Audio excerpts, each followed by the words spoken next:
Oh my gosh. Thank you, Crystal. She's the best in the biz. Give her a big hand. Woo! Give me a big hand. Than a wet nose in the crotch, am I right? Oh, yeah. Oh. You guys, I figured out that I just can't do other people's nachos. They don't care enough about it. Just want nothing to do with their plate of like globs of melted cheese and warm naked chips. I make the perfect nachos. Word. I'm militant about it. Like I'm the General Patton of nachos. So it's just got to be one layer of chips, not just willy-nilly chips on chips. Right. Preach. Then you just do the shredded cheese and one chunk of protein for each chip. Most people just pile a bunch of meat up on the middle. It's monsters. What are we supposed to do? Just uselessly jab a chip into a like weighted blanket of barbacoa?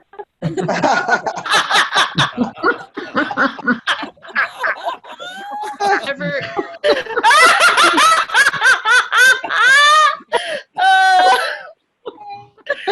like actually getting any meat, like, and breaking the chip in the process? Like, nachos don't need deep sensory input. They need to be eaten. So then I microwave it for exactly 1.5 minutes. Then I put on like the sour cream, the hot sauce, and the shredded lettuce in order of atomic mass. Physics is involved.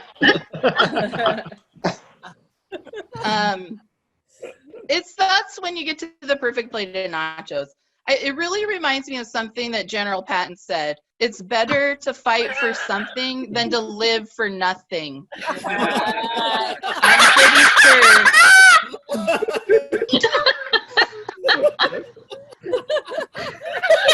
Pretty sure he. Oh my God.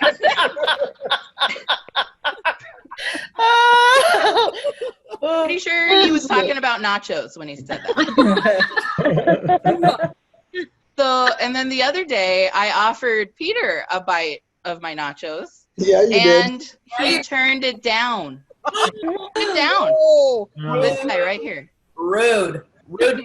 I know. Camera off. You know, COVID has hit. We have been spending a lot of time together. And like every day he's chewing and he's breathing. I mean, he's lucky that I was trying to feed him at all.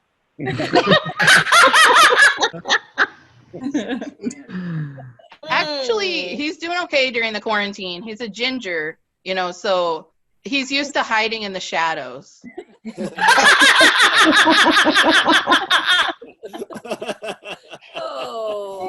On the other hand, I'm a teacher, and teaching in the quarantine has been rough. Yeah. It's kind of made every teacher into a YouTube whore. All I do is make shitty lesson videos every day. I do try to make it sound exciting, like, hey guys, it's your girl, Mrs. Elias. Click the bell, like and subscribe. Welcome to my vid on fractions. Shout out to my sponsor, Whole Numbers. They've been in the game since 3000 BC.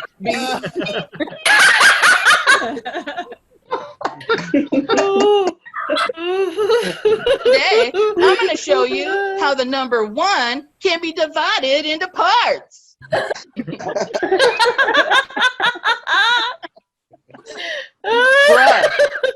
Bruh, those denominators, though.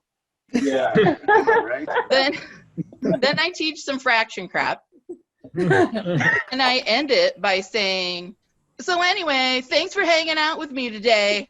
And tune in next Tuesday for my next video on equivalent fractions. So equal.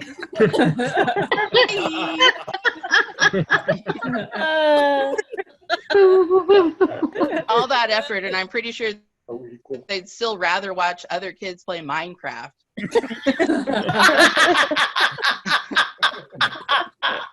I can't wait till we can go back to school and they can ignore me in person. And spending a lot of time in the backyard trying to get out of the house, you know, and our backyard is pretty nice. It's like a kind of like it's from a Disney movie. It is. It is. We don't deserve it, but anyway. You do deserve it. Well, thank you. You're kind. You know, it's got all these trees and flowers. You know, the flora, and they kind of sing songs about how like you're the fairest in the land, and then they like lean towards you like you smell really good. I mean, I always knew I was a princess. And kind of with the flora comes the fauna, you know, the little cute little woodland creatures. And, you know, we've got a bunch of those, and you would think they'd be cute and charming. And, you know, you would expect them to say like, no princess as fair as you should have to pull weeds.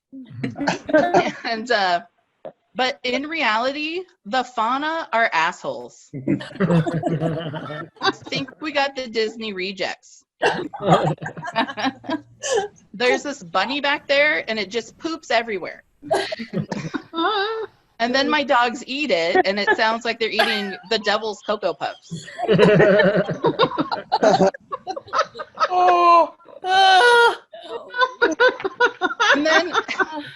And then the freaking squirrels, they leave their peanut shells everywhere. It's like, do they think this is a roadhouse? Get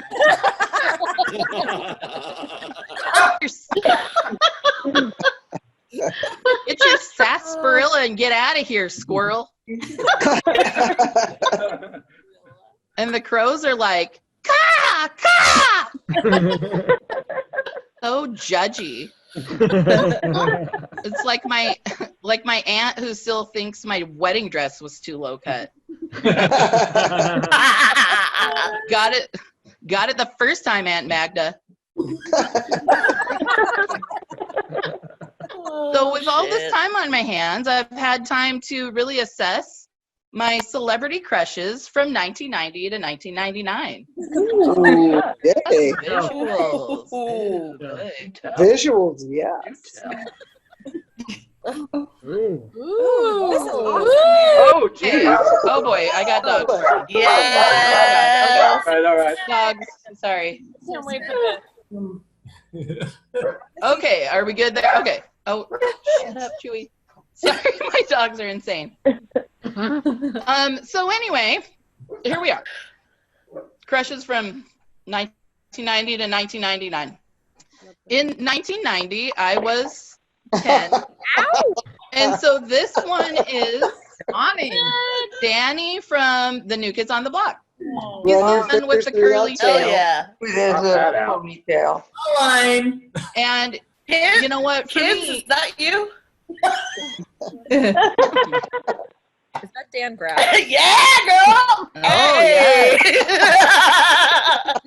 yes, kids. He was the one with the curly tail, and just like for me, he was the road less traveled. Like everyone else wanted.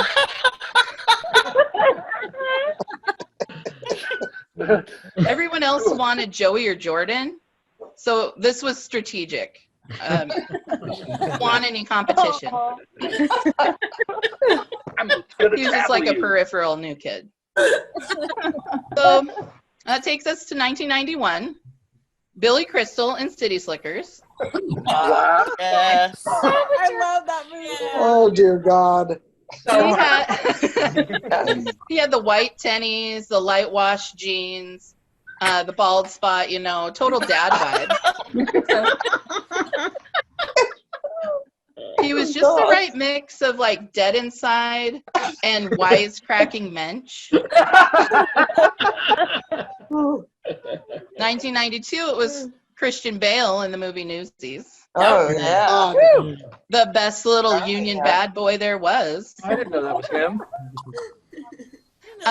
When he sings the gates, open the gates and seize the day, like, I mean, the gates are open, Jack Kelly. Come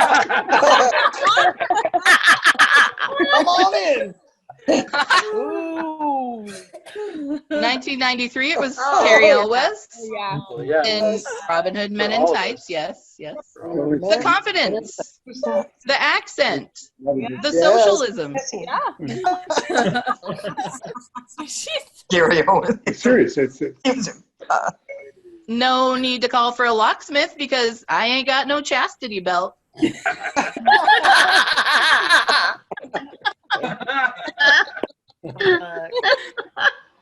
Here in 1994, we have Jared Leto. He played Jordan Catalano on My So-Called Life. I was so angsty, and so was he. I think I haven't had it to I would lean against my locker and just wish he'd show up at my high school and like look at me longingly and then ignore me the rest of the day. 1995, it was country duo Brooks and Dunn. What? Well, of course it What's was. happening? What happened to you in 1995? I don't know. Something went wrong. It was Brooks and Dunn, both of them together? Well, yeah, just like, you know, I'll be there. They have their song, I'll be their little Miss Honky Tonk. I'll be their little Miss Honky Tonk. Yes. Be sandwiched right in the middle of that. One for my honky and one for my tonk. Oh!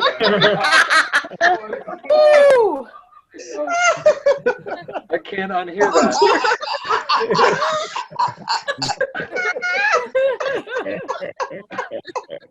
Hi, Mom.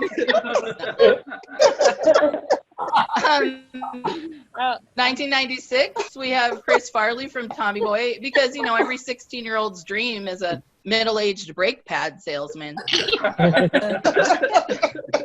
We would have had some really chubby kids with great personalities. So rude. 1997, Will Hunting, and played by Matt Damon. I think this is when I really leaned into liking guys that were slightly mentally damaged. Oh, Lord. I love me a fixer-upper, you know.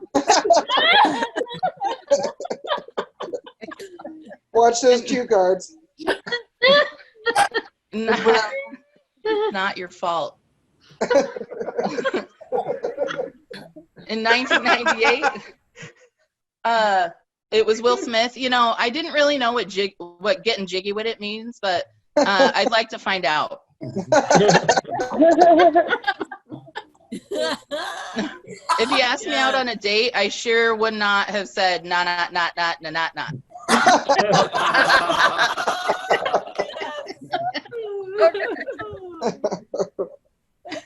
So, yeah. Oh, Okay. 1999 was kind of a confusing year. Yes, that's Britney Spears. oops. I think I was freaking out about Y2K, so I was like exploring all my options. I mean, it was just a blip. I definitely prefer wieners. So.